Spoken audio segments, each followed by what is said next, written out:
어서오세요. 괴담 들려주는 낚시꾼 괴담록 괴담집사입니다. 목숨을 담보로 빌고 싶은 소원이라면 어떤 소원이 있을까요? 얼마나 절박하면 목숨과 바꿔서라도 소원을 빌게 될까요? 이번 사연은 일본인 사연자가 경험한 일본 괴담입니다. 그럼 기묘한 일본 괴담 사토시의 시점으로 떨어보겠습니다.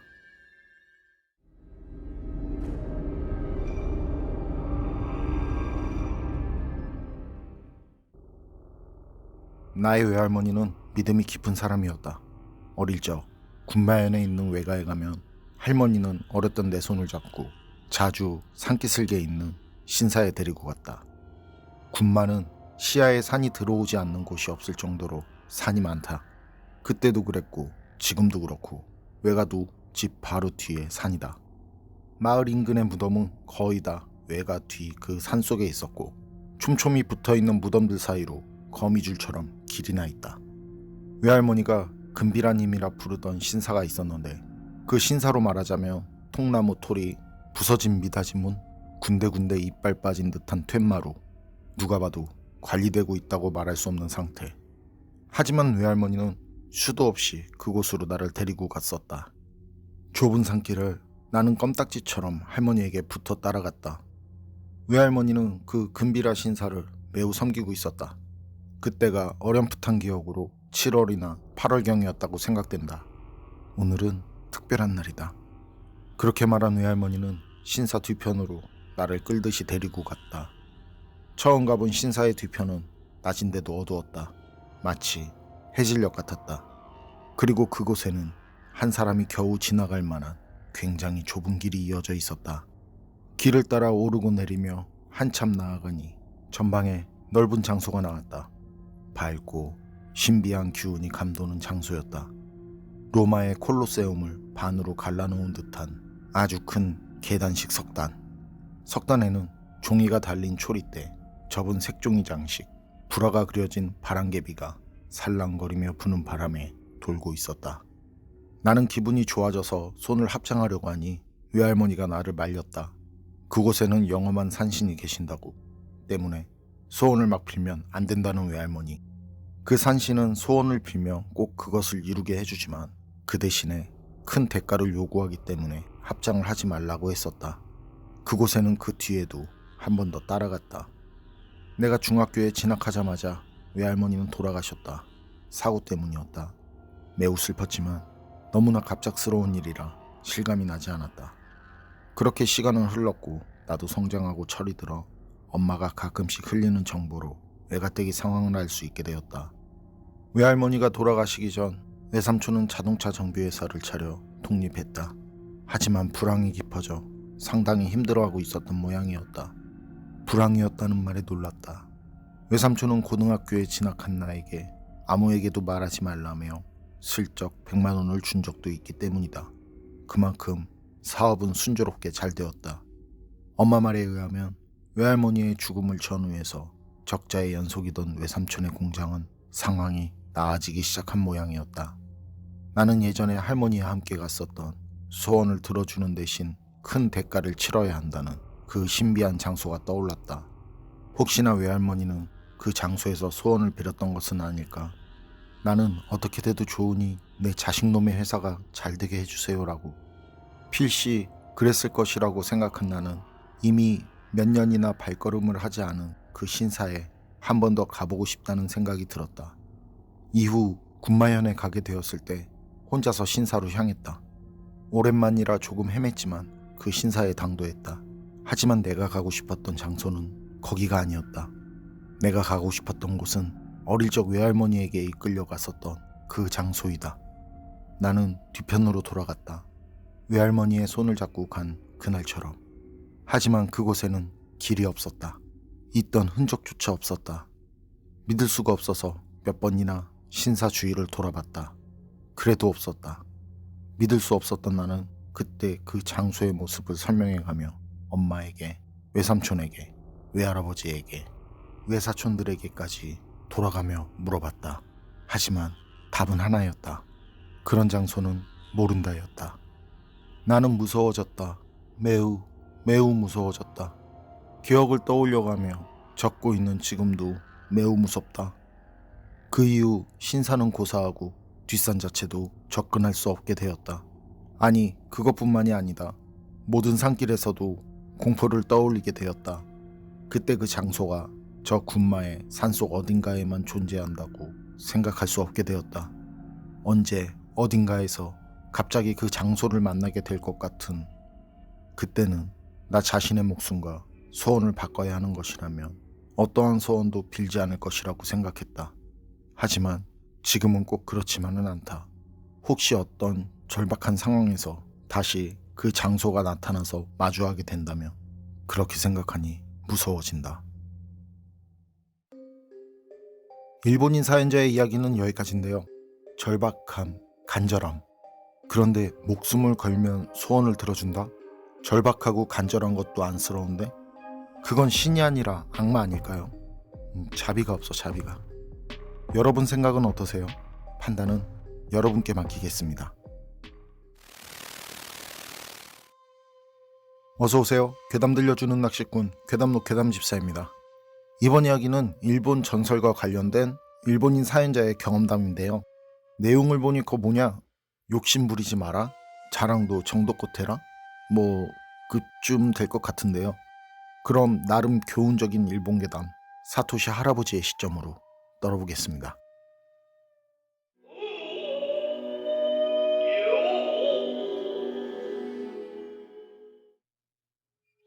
우리 본가는 산속 시골 마을이었는데 그 마을엔 허세 부리기로 유명한 가족이 있었지. 그 자랑질이 얼마나 대단했는지. 사람들은 그 가족은 죽어서 염라대왕 앞에서도 허세를 떨며 자랑을 할 거라고들 말할 정도였거든. 특히 그 집 할머니가 허세가 제일 심했었는데 그냥 지나가던 동네 사람들 붙잡고 자기 아들이 어쨌네, 자기 손주가 어쨌네. 그때 그 손주는 나랑 비슷한 또래였는데 말이지.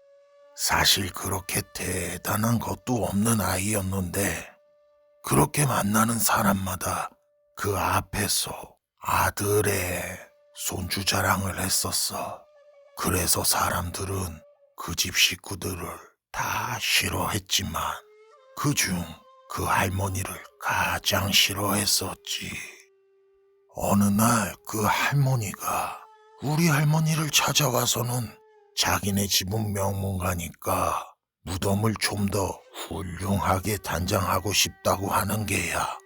묘지도 넓히고 묘석도 멋지고 비싼 것들로 놓고 싶다고 말이지. 그런 허세 할머니를 보고 우리 할머니가 묘지를 넓히면 그 가족들이 넓어진 부분을 채우려고 끌고 간다는 거 모르냐면서 그렇게 얘기를 했었지. 그땐 동네 사람들이 오래전부터 내려온 그런 말을 믿고 있었거든. 그 오래전부터 내려온 전설 같은 얘기를 그 할머니한테 말하면서 묘지 확장은 하지 않는 게 좋겠다고 얘기를 했었지. 그런데 이미 마음을 굳힌 그 허세 할머니는 상의를 하거나 조언을 구하러 온 게 아니었던 게야. 우리 할머니가 그런 말을 하니 기분 나쁜 내색을 하며 그냥 나가더라고. 나중에 알게 된 일이지만 말이야. 그 할머니는 그 길로 바로 동네 사찰로 가서는 묘지 확장에 대해서 상담을 했었나 보더라고. 사찰에서는 아무래도 묘지 확장을 할 경우에 말이야. 사찰에도 이익이 있었기 때문에 당연히 땅을 사서 확장을 하는 건 괜찮다고 했다고 하고 말이지. 결국엔 그 가족은 주변 땅들을 사들여서 묘지를 2배 정도, 아니 3배일지도 모를 정도로 넓혔었지. 그리고 그 묘지엔 누가 봐도 멋진 묘석들로 채우고 말이야. 어쨌든 그렇게 넓힌 그 묘지는 그때 그 사찰에서 유치한 묘지 중 제일 큰 묘지였다고 했었지. 그때 그 묘지 묘석들은 색은 단색이었지만 차분함과는 거리가 먼 꽤나 화려한 것들이라서 그 보는 사람마다 어울리지 않는다며 인상을 찌푸렸던 그런 기억이 나는구먼. 특히나 묘지 면적을 넓힌 탓에 그 앞으로 난 길이 반 이상 좁아진 탓에 동네 사람들 불만이. 그런데 그 허세 할머니는 그런 건 신경도 쓰지 않았다는 말이지. 동네 사람들이야 불편하고 말고 자기 신경 쓸 일 아니라는 식으로 말하고 말이야. 심지어 그 집안 묘지 넓힌 걸 오히려 동네 방네 자랑하고 다녔었지. 그 할머니가 자랑을 하러 왔었는데 그때 우리 할머니가 애둘러 말을 했었지. 끌려가지 않도록 조심하시게 하고 말이지. 그 허세 할머니는 할머니의 말을 듣더니 이제 그런 말은 지긋지긋하다면서 짜증을 내며 나가더라고. 필시 동네 사람들에게서도 그런 말을 많이 들은 것일게야. 그리고 다들 그 허세 할머니를 노골적으로 피하기 시작했고 그 뒤로 그 허세 할머니도 동네 사람들 그런 태도가 짜증이 났는지 다른 건 몰라도 무덤 얘기는 별로 하지 않았다고 하더군. 그러던 중 한 달 정도 지났으려나 그 집에 사고가 나기 시작한 게 아마 그쯤 됐을 것 같은데 그쯤 됐을 게야. 그 허세 할머니한테는 내 또래 손주와 그 아래 쌍둥이 손주 이렇게 손주가 셋이 있었는데 쌍둥이 동생은 초등학교에 다니는 아이였거든. 그런데 그 쌍둥이 중 형이 절벽에서 떨어져 죽은 게야. 그때 펜스가 쳐져 있지 않은 벼랑 쪽 공터에서 그 아래로 떨어져서 나도 부모님을 따라 그 아이 장례식에 갔었는데 그때 같이 놀았다는 아이들이 하는 말이 스스로 뛰어내렸다고 하더라는 거지. 절벽 밑에 예쁜 돌이 있다면서 그걸 자기 할머니한테 갖다 주겠다면서 절벽에서 뛰어내리더라는 거야. 어른들은 그 절벽이 30m도 넘는데 절벽 아래 돌 같은 게 보일 리가 없다며 의아해하는데 같이 놀던 아이들이 울면서 말하더라고. 할머니에게 돌을 갖다 줘야 한다면서 뛰어내렸다고 말이지. 그때부터 마을엔 묘지를 넓혀서 끌려간 거라는 둥. 그 묘지를 채우기 위해서 그 집 귀신들이 움직이기 시작했다는 둥. 아주 괴상하고 이상한 소문들이 돌기 시작했었지. 그러던 중 그 집 할아버지가 얼마 지나지 않아서 사고로 돌아가셨는데 술에 취한 채 또 술을 사러 가던 중에 신호를 무시하고 길을 건너다 차에 받쳤다고 하더라고. 이쯤 되니까 말이야. 그 집 얘기는 금방 마을까지 퍼졌는데 그땐 그 마을에서도 묘지를 키웠기 때문이라면서 그 가족이 묘지를 넓혀서 끌려가는 거라는 말이 그런 안 좋은 일들이 생기고 그 허세 할머니는 언젠가부터 전혀 바깥 출입을 하지 않았는데 그 집 할아버지가 죽고 몇 달 지난 날일게야. 이번엔 그 허세 할머니가 퇴장한 말기로 병원에 입원을 했다고 하더라고. 그때 우리 할머니가 병문안을 갔었고 말이지. 그때 그 허세 할머니는 우리 할머니를 보며 조용히 눈물을 흘리며 말을 했다고 하더라고. 묘지를 넓힌 탓에 자신도 끌려간다면서. 이젠 꿈속에서까지 그들이 나타나서 자신을 데리고 가려고 한다고 말이지. 그렇게 그 허세 할머니는 가느다란 목소리로 할머니에게 마지막 말을 남기곤 그 뒤 2주 정도 지나서 돌아가셨지. 그 후 그 집도 마을에도 계속 안 좋은 일만 생겨서 무슨 일이 있었는지 자세히는 모르지만 말이야. 결국 그 식구들이 마을을 떠나게 됐는데 마을에서는 그 집 식구들이 저주받아서 그렇게 된 거라는 소문까지 났었지.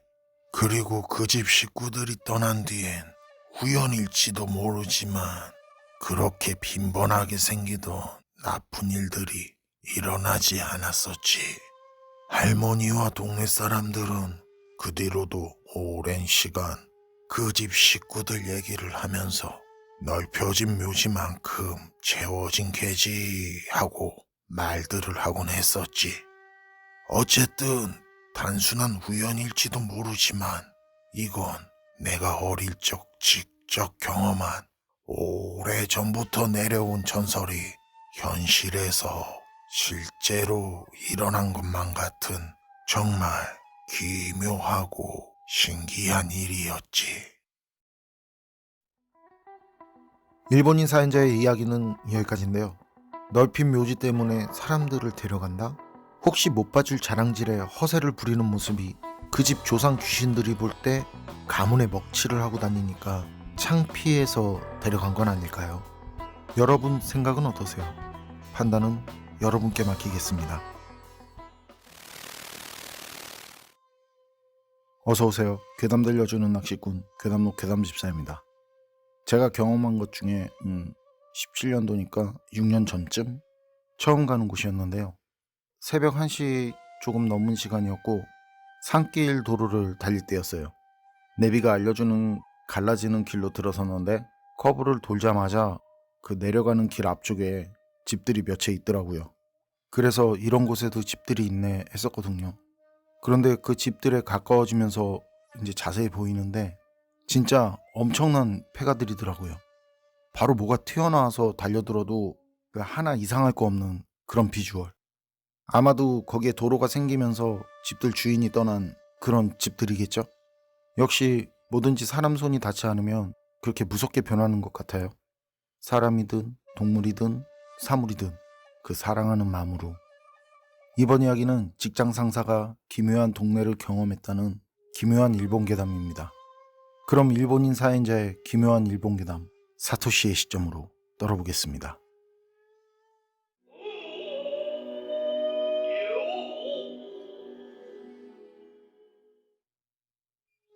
이 얘기는 회사 상사의 옛날 얘기로서 15년 정도 전에 겪은 일이라고 한다. 당신은 아직 신참이었던 상사가 어느 군의 신설하는 사무소로 발령을 받았다. 공장 병설의 그 사무소는 시가지를 멀리 벗어난 산속에 덩그러니 위치해 있었고 밤에는 차도 다니지 않는 휑한 장소에 있었다. 사무소 앞에 있는 국도 오른쪽으로 조금 가면 군내에 저스코가 나온다. 왼쪽으로 조금 가면 옆마을이 나오는데 마을 중심부의 집락촌까지는 좀 걸리는 그런 입지였다. 그날 상사는 사무를 떠안고 혼자 잔업을 마친 후 피곤한 몸으로 사무소를 나섰다. 혼자 사는 자신의 아파트로 차를 몰고 가다가 멍청하게도 길을 잘못 들어서서 가고 있다는 것을 깨달았다. 오른쪽으로 나와야 하는데 왼쪽으로 나왔고 차는 이미 어느 마을로 진입한 지 꽤 지난 듯했다. 차도 다니지 않았기 때문에 본인 실수를 인정하고 얼른 차를 돌려 나왔으면 좋았을 것을 상사는 고집스레 좁은 길을 나아갔다. 한 바퀴 돌다 보면 큰 길로 나갈 수 있을 것이라고 생각했기 때문이지만 구획 정리도 되어 있지 않은 시골길은 그렇게 본인 생각대로 나 있을 리 없었다. 달린 만큼 달렸고 게다가 좀 전에 지나간 것 같은 길로 다시 접어드는 일을 몇 번이나 반복했지만 어디를 어떻게 지나왔는지도 이제 전혀 모르겠고 주위는 암흑천지에 길은 이미 좁아진 지 오래였다. 차를 돌려나가는 것도 이제 틀렸다. 하지만 아스팔트와 비포장길이 교차하며 이어지는 도로에는 바퀴 자국이 보이기 시작했고 필시 이 길은 지역 주민의 통행로라고 생각했다. 그래서 분명 앞에는 집락촌이 있을 것이라고 믿고 앞으로 계속 나아갔다. 예측대로 작은 집락촌이 나타났다. 몇 켠인가 앞에는 불이 켜진 집이 보였다. 방향 감각에 문제가 없다면 마을 중심부에는 없는 것 같지만 되돌아가는 길은 물어보고 가면 될 것이다. 늦은 시간에 실례겠지만 예의를 따질 처지가 아니었다. 상사는 불이 켜진 집 앞에 차를 세우고 전조등을 껐다.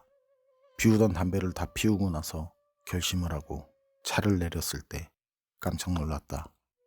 어둠 속에 적어도 10명 이상의 마을 사람들이 서 있었다. 그 마을 사람들은 전부 노인들이었고 하나같이 노려보는 표정을 하고 있었는데 환영하는 것이 아닌 것은 분명했다. 한 사람이 고함을 쳤다. 그러자 다른 사람들도 따라서 고함을 쳤다. 뭐하러 왔어? 돌아가 타신! 이 도둑놈! 알아듣지 못한 부분도 있었지만 지역 사투리로 대략 이런 말을 하고 있었다. 상사는 오해를 풀고자 해명을 하면서 주춤주춤 뒷걸음질을 쳤다. 등 뒤로도 기척을 느껴 돌아보니 그곳에도 10명 정도의 마을 사람들이 있었다. 그들이 또 뭐라고 고함쳤지만 상사가 놀란 것은 그것 때문이 아니었다. 상사의 얼굴 바로 밑에서 몸집이 작은 노파가 염주를 들고 상사를 올려다보며 어떤 주문을 외우고 있었던 것이다. 심상치 않은 분위기에 압도당해 상사는 차에 올라타 악셀을 밟았다. 마을 사람들은 상사를 쫓아내려고만 했을 뿐인 듯 움직임은 없었다. 멀리 뒤쪽에서 필시 그 노파가 지르는 것이라 여겨지는 고함 소리가 들려왔다. 뒤에 알게 된 사실에서 유추해보면 그 노파가 외우던 연불이 최종 마무리쯤 되는 부분이었고 그것은 상사 본인을 향해 주문을 걸었던 것일 거라고 그렇게 생각한다. 결국 집락촌을 빠져나와 무아지경으로 달렸고 그 마을에서 벗어나 옆 마을에 도착했다. 국도를 크게 돌아 자택에 돌아온 것은 아침때였다. 다음 날부터 상사는 눈에 띄게 몸이 안 좋아졌다. 업무를 못 볼 정도까지는 아니었지만 몸이 무겁고 식욕을 잃어 억지로라도 먹었지만 3일 만에 체중이 5kg나 빠졌다고 했다. 일주일 정도 지났을 쯤에는 몰골도 변하여 동료들에게도 진심 어린 걱정의 말을 듣기 시작했고 군립종합병원에 가봤지만 별다른 이상이 없었다.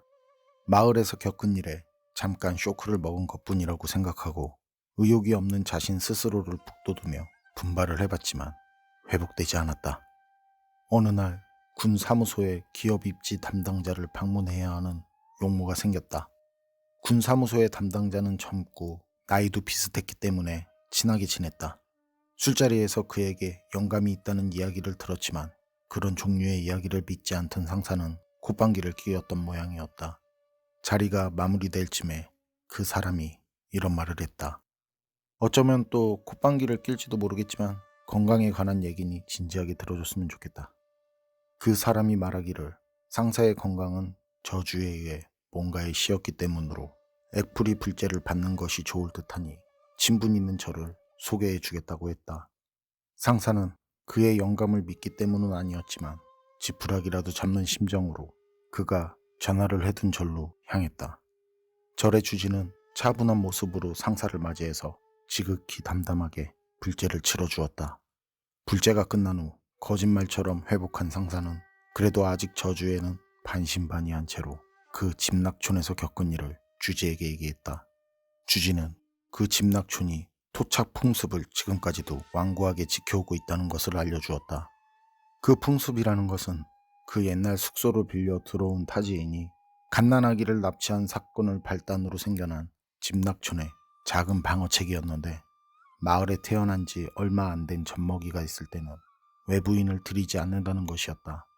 풍습은 언제인가부터 변질되어 쫓아낸 타지인이 2번 다시 마을로 되돌아오지 못하도록 주술사를 통해 타지인을 저주에 죽이게 되었다고 한다. 상사는 그날 밤에 본 노파와 그 고함 소리를 떠올렸지만 그래도 저주 같은 것은 믿고 싶지가 않았다. 하지만 그 마을에서 본 것은 남자도 여자도 전부 노인들 뿐이었던 것 같고 젊은 사람들이 나오지 않은 것은 왜였을까라고 의문을 가졌다고 한다. 아무리 시골이라 하더라도 지금 이 시대에 그런 풍습에 얽매여 살아가고 있다는 것이 믿기지 않았다. 그런 점을 가벼운 질문으로 여겨 상사는 주지에게 물었다. 주지는 상사의 말을 듣고 잠시 눈을 동그랗게 떴지만 상사가 아직 모든 것을 이해하지 못했다는 것을 깨닫고 친절하게 설명해 주었다.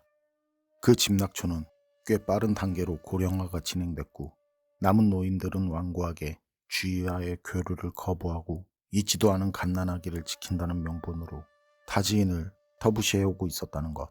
그리고 그 이야기 말미에 그 집낙촌의 마지막 주인이 죽은 지 이미 30년 이상 지났다는 것도 말해주었다.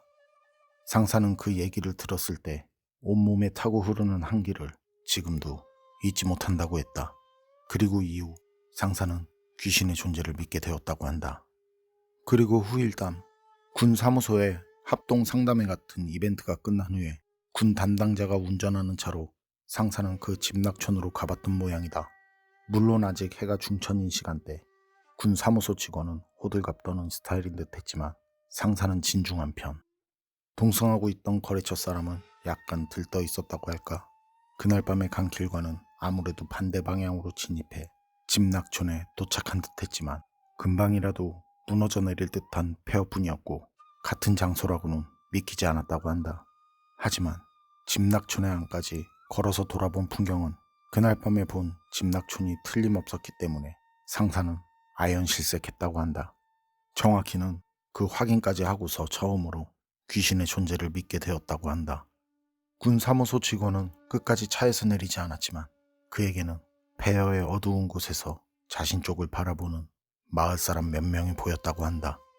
만일을 위해 거래처 사람과 그 절에 다시 불제를 받으러 갔더니 상냥하던 그 주지는 그때는 굉장히 심한 꾸중을 했다고 한다.